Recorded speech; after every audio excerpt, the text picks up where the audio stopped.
Hi, everybody. Bella Fairy here. Okay, so this is my first lesson for a Newbie Witch with a Newbie Witch. I wanted to have a series coming from a Newbie Witch, brand new to the practice, to help other Newbie Witches because very seasoned practitioners have great advice. I learned from them, but I feel like once you've been in it for so long, you have so much and you have so much to pick from when giving advice. But when there's someone like me who is giving advice who has nothing and this is what she had to pick to spend her money on and has helped her the most, I don't know. I just feel like it's a different view, a perspective. So that's all I wanted to give to you. And so my first lesson is going to be books and research because we need to research first and foremost. You can always read too much. I encourage you to read and practice. Read and practice. Don't just read, for 2 years before you do anything. At some point, you have to put the book down and work the magic. So, the very first book I would encourage you to get is Wicca, A Guide for the Solitary Practitioner, Scott Cunningham. This has been detrimental and essential in my practice in finding my path. I am not Wiccan. I do not claim Wicca. I feel like I'm more of a chaos or eclectic witch, but this has been, like I said, detrimental in me finding the bones of my practice, the essence of my practice. So I'm just going to go over the contents real quick. I'm going to try not to take too long because I have a few books I want to go over with you. Okay, right here it says the contents. Section 1 is theory. It's Wicca shamanism. It goes over what it is, the deities, magic, tools, music, dance, and gesture, ritual, preparation for ritual, the magic circle on the altar, the days of power, spiral of rebirth, concerning initiation. I mean, this book tells you how to dedicate yourself to your practice, what tools you need, how to consecrate your tools, prepare them for use.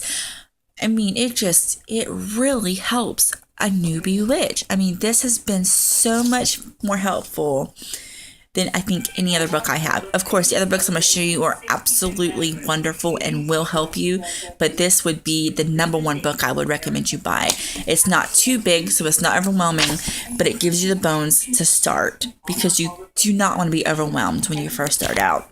It has a practice section, has exercises and magical techniques, self-dedication, and ritual design. It even tells you how to cast a circle, how to call the elements. It is absolutely amazing. It has songs to the god and goddess. It has chants. It has invocations. It's just amazing. I'll just show you real quick. It has herbs for the gods and goddesses. It has stones of the gods and goddesses, like right here, Odin, Holdstone, Mars, Onyx, Serenonic, like Dionysus, Amethyst, Cupid, Opal. I mean, Ra's, Tiger's Eye, which I really need to go into that because I have been really drawn to Tiger's Eye, and the Egyptian gods and goddesses have been calling at me. It seems like more and more. And it has what stones is good for the north, east, south, and west. When you're doing a circle, you want to use stones instead of candles for the directions. It tells you what's good. I mean, you don't have to use just these, but it gives you a starting point. Let's see. It has, It has a Standing Stone Book of Shadows. It tells you the different herbs for the goddesses and gods that they resonate with. For the different Sabbats, it tells you which herbs are good for the Sabbats. Okay. And like right here, it has about your tools. It has the cauldron into a stream, river, lake, or ocean. Gather the leaves of some plants growing nearby at the sea, perhaps seaweed. Then the cauldron into the water and fill it. Place the leaves in the cauldron. Then sit on the water's edge where it is on both water and sand. It says, place your hands on the cauldron and dedicate it to the goddess in any words you like. Empty and dry the cauldron and return home. The charge has been made. This, if performed inside, this is why I love this book so much. It gives you both. If performed inside, place the cauldron in a large basin of water or the bathtub in a candlelit room. Add a bit of salt to the water, which should be cold. Proceed as above. Salt water corrodes metal. Thoroughly wash with the cauldron after immersion in the sea or salt water. See, and it goes through the tools, each of them, and how to charge them. Okay. It says of the bell fire. It says if you wish to build a fire for an outdoor ritual, it can be composed of any combination of following woods. Of the home circle, of the tools. Like, this is just absolutely amazing. Has about, cauldron, your wand, how to make it, your asthma, your crystal ball. It says, let's see, like, gestures are silent counterparts to words, like how to gesture, like, I don't know if you've watched Lady Grave Dancer, but she has a symbol she likes to draw over any spell work she does. That's what this is talking about a lot. And it tells you how to gesture like the goddess when you're standing in a circle. Your bell, music, dance, and gesture. It tells you how dance is really, really good when you're in circle and ritual. It's just amazing. I really recommend this book to anybody who is wanting to start a magical path to practice magic. All right, after this book, in my personal opinion, you do not have to do it this way. This is what's helped me the best. I would get this book right here. Newbie Witch's Date Book. Now, because when you're doing spell work, astrology, I feel like, is an important part of that, because I'm going to do a video strictly on this, because, let's see, I'm going to show you. It has some meditations. It has some really, really good things at the beginning of this book. It has The Hag Knows Best. Sorry. But for instance, okay, let's say Saturday on January 7th says, we're going to go over I'll show you what these signs mean in a minute. I'm still learning, so I don't know everything. But it says the void course is at 9:23 p.m. Okay. And I think it's until 4. But this tells you how to use it. I'm sorry, I'm still learning. But this tells you when the moon void course is, because if you do magic during a void of course, then your magic's just going to float into the air and do nothing. Now, if you have to do the ritual, the spell, do it. You just may need to add extra intention into it for it to get where it's going. But this just really helps you learn the astrology and, different astrology, I can't think of the word. Oh my goodness. Different times in astrology throughout the year is good for money magic or love magic, or I'm trying to think of what I'm saying. It even tells you when the full moon is, if it's a waning moon, if it's a waxing moon. It's just really, really good. And right here, late Yule. All right. Let's see. Has Corners Creek yogurt pancakes. It's something good to make. And it has about the hematite crystal. See where it says, I think this is Venus enters, is that Taurus? 12:39. And so see, if there's certain magic that correlates with this, that's when you would do that. It tells you what color is really good to do that with. And right here, it tells you this is good for harvesting, good for harvesting, good for planting, good for planting, good for harvesting days. I mean, this is just excellent when it comes to keeping track of your spell work. So I would recommend this.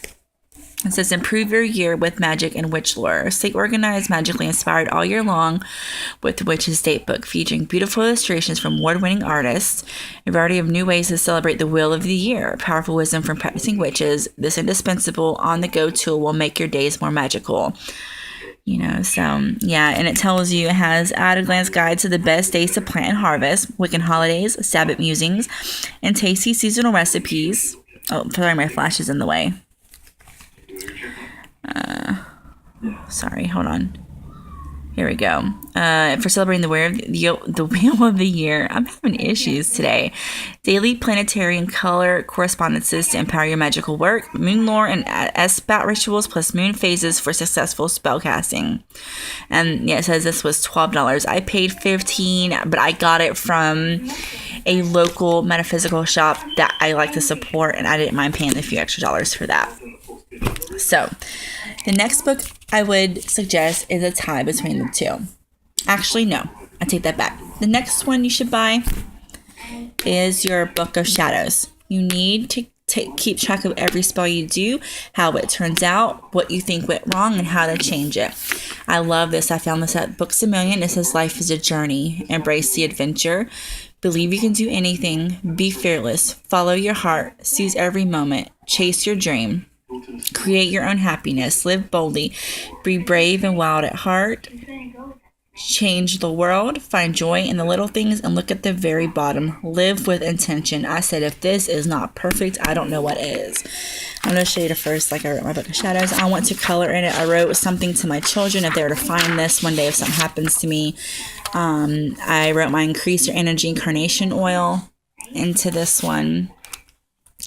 I wrote, when I meditated, I saw this figure in my meditation in a bright yellow light, and I wrote that down so I can remember, to research that. So yeah, very important, very, very important. Make it your own. Draw in it, color, add fabrics and clippings, and just be creative with that, because when you're creative, it inspires you and your magic becomes more powerful, or at least in my experience it has. So next book is a tie between the two. We have Magical Herbalism and the Crystal Bible. Now, obviously, you know what these are about. This is about herbs, about crystals. Which way you lean into, which one do you like best is the one I would tell you to get. If you like both, then get both or one. This is probably about $12. This one was probably the most expensive book I bought. This one was, $22 where I bought it at. You can probably find it used for a lot cheaper. Excuse me, I'm up late. And this one has recipes. Let's see. Sunday is ruled by the sun. Monday is ruled by the moon. Tells you, let's see. The sun rules operations involving employers. The moon spells with the home, family, agriculture. It tells you, about that. Sorry, this book doesn't open very well. It tells you what, neroli is a magnetic women's oil rubbed between the breasts to attract men, or into temples to get peace. Let's see here. Right here. Patchouli, a very powerful cool oil, one of the magnetic oils to be worn by men. It attracts women. Also wards off negativity and evil, gives peace of mind, and is very sensual. And then it goes through each herb, like anise, folk names, ginger is hot, planet Jupiter, element air, part uses the seeds, basic powers, protection, purification. It gives specific uses, and some of them, if it's related to a god or goddess, it will say that as well. Excellent, excellent, excellent. And in the beginning, let's see if I can find the. Here we go.